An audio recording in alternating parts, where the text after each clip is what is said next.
From the first 5 minutes, Coach Mangini dismantles the Browns' polished PR routine with surgical precision. The so-called development plan for Shedeur Sanders? A smokescreen. Mangini calls it what it is: damage control disguised as strategy. He highlights how every press appearance, every talking point about team culture, is carefully crafted to mask the fact that the front office has no unified direction. If you're into the real story and all the messy twists they don't show on highlight reels, go ahead and subscribe. And if you're sticking around to see how this Browns QB chaos plays out, you should definitely be subscribed. The story isn't just about a quarterback being held back. It's about a franchise lying to itself and everyone else in the process. What makes this critique sting is that Sanders is the real deal, ready, willing, and able to take the reins. But instead of recognizing that, the Browns are stuck selling narratives to protect reputations. Mangini's take is clear. This isn't just mismanagement, it's deception. And if the leadership keeps choosing optics over action, they're not just delaying wins. They're actively sabotaging their own future. Coach Eric Mangini didn't just criticize the Cleveland Browns. He torched them. And what he exposed wasn't just another bad personnel move. It was a full-blown breakdown of leadership priorities and common sense.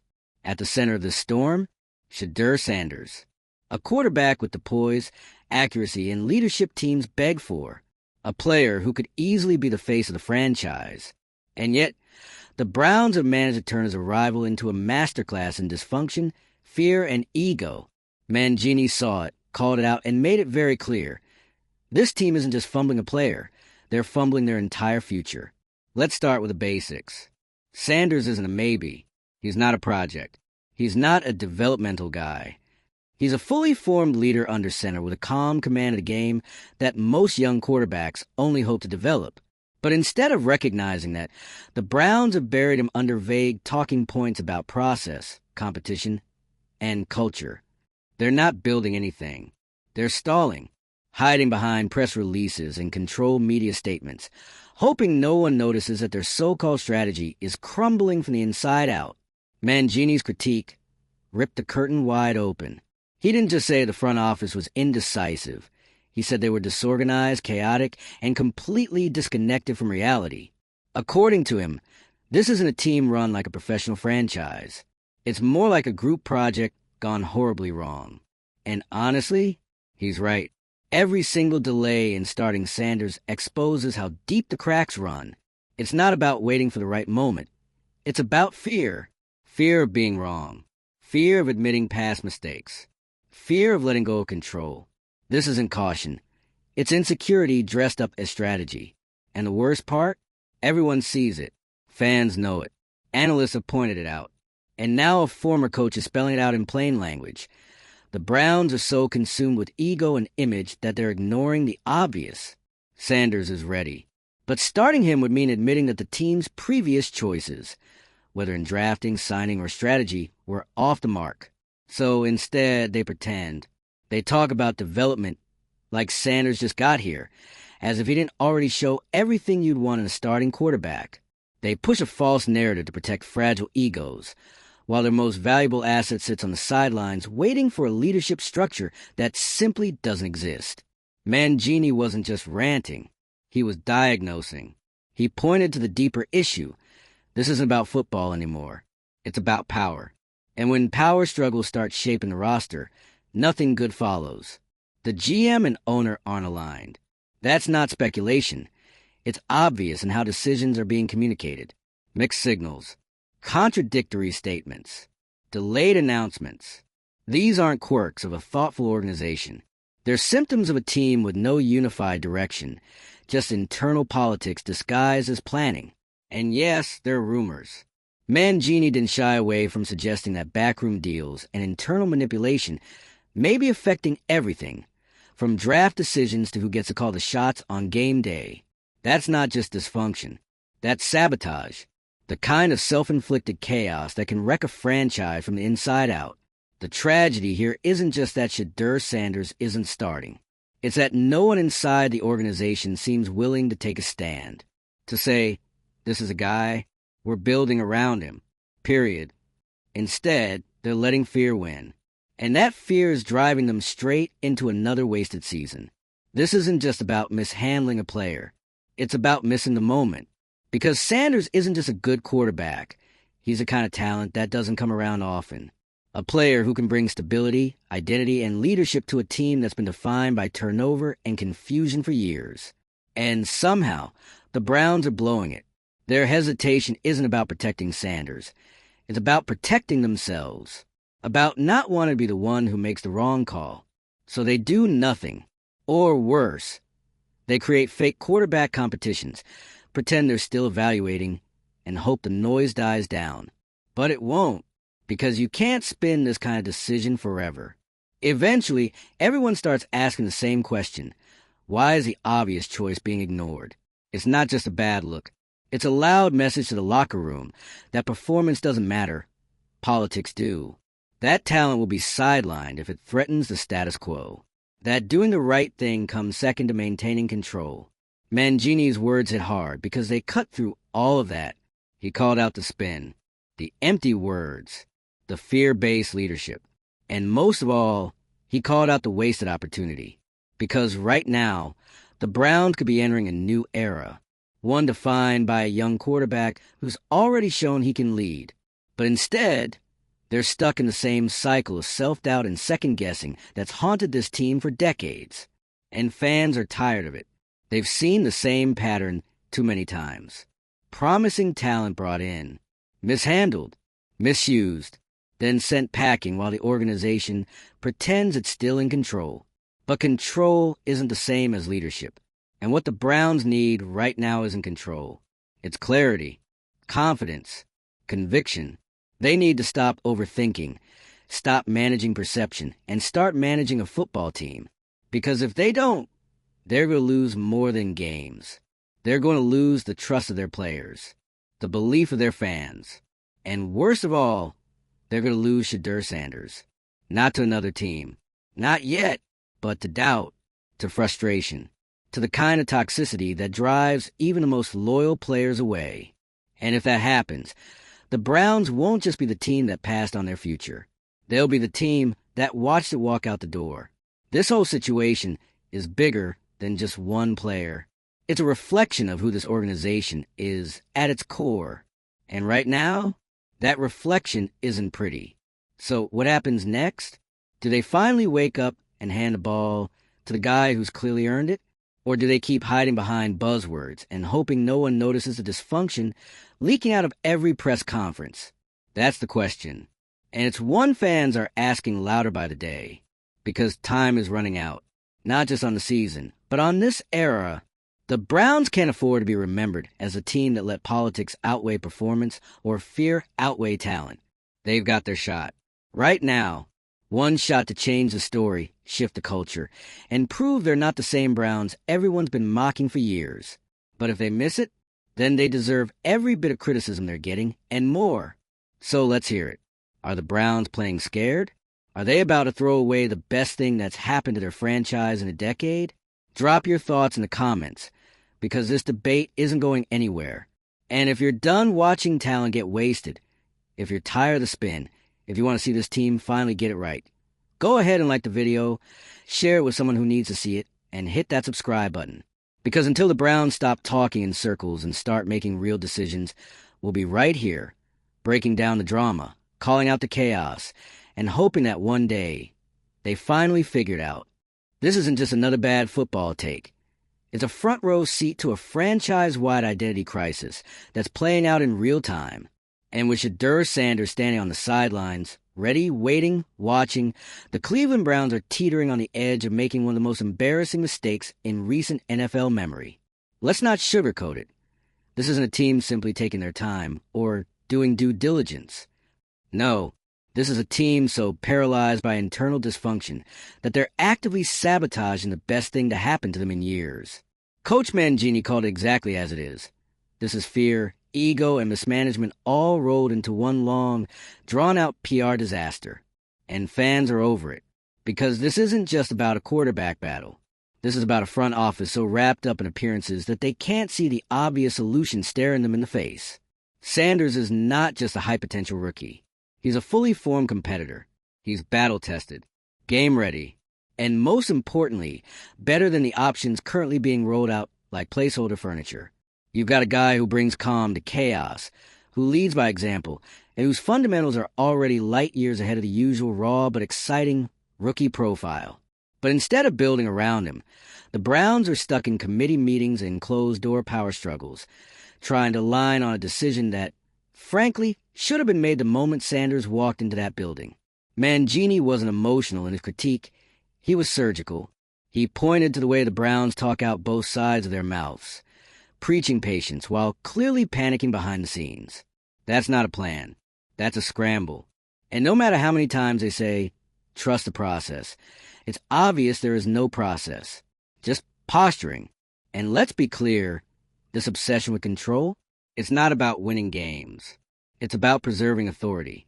It's about making sure the people who made the last decisions don't have to eat their words. Because starting Sanders means admitting that maybe, just maybe, their previous quarterback strategy wasn't it. So instead of owning that and moving forward, the Browns are holding the team hostage in the name of ego. You know how damaging that is? That locker room sees everything. These players aren't clueless. They see who's showing up early. They see who's sharp in walk-throughs. They see who the receivers trust, who the defense believes in, who the team wants to follow. And every day Shedeur doesn't start as another day of tension, of whispers, of guys quietly wondering, what are we even doing here? Because when your team knows who the leader is, and management refuses to hand the reins, that's not just a mistake. That's betrayal. And the fans? They feel it too. Browns fans have been through every form of disappointment. They've seen quarterbacks come and go like weather patterns. They've endured rebuilds stacked on top of rebuilds. But this, sitting on a generational QB while the front office plays politics, this is a new kind of insult. They're not asking for miracles. They're asking for logic, for common sense, for once, just once, to see the Browns recognize real talent and act on it without waiting for things to fall apart first. And yet, here we are. Shedeur Sanders is the obvious choice. He's calm in the pocket. He protects the ball. He commands the field. And somehow, that's not enough. Somehow, Cleveland has managed to convince themselves that now is the time to be cautious. Now is the time to hold back. Now is the time to trust in a system that's barely kept them afloat for the last decade. And that's what makes this so laughable. They're acting like they have the luxury of time, of options, of stability. They don't. This team isn't on a hot streak. They're not coming off back-to-back playoff runs. They're a franchise constantly teetering between rebuild and reboot, and now they're turning away from the one player who could actually change that narrative. It's organizational malpractice. Plain and simple. And Mangini, say what you want about the guy, but he knows dysfunction when he sees it. He's been in those war rooms. He knows when a franchise is spiraling. And when he called out the Browns for being more interested in optics than outcomes, he wasn't speculating. He was stating a fact. Because at the core of all this mess is one undeniable truth. If Sanders had been drafted by almost any other team, he'd already be starting. Let that sink in. This isn't about talent. This is about environment. This is about a franchise so insecure, so scarred by its own past mistakes, that it would rather double down on mediocrity than risk being wrong again. And in that fear, they're squandering something special. And let's not pretend this story doesn't have a shelf life, because the longer the Browns stall, the louder the noise gets. The media's not going to let this go. The fans aren't going to stay quiet. And eventually, Shedeur himself is going to have questions. He's saying all the right things now. He's calm, professional, measured. But that patience doesn't last forever.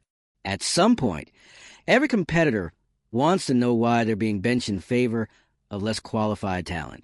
And when that moment comes, when the Browns are finally forced to make a move, not because they're ready, but because public pressure gives them no choice, that window for trust, for belief, for real momentum, it might be closed.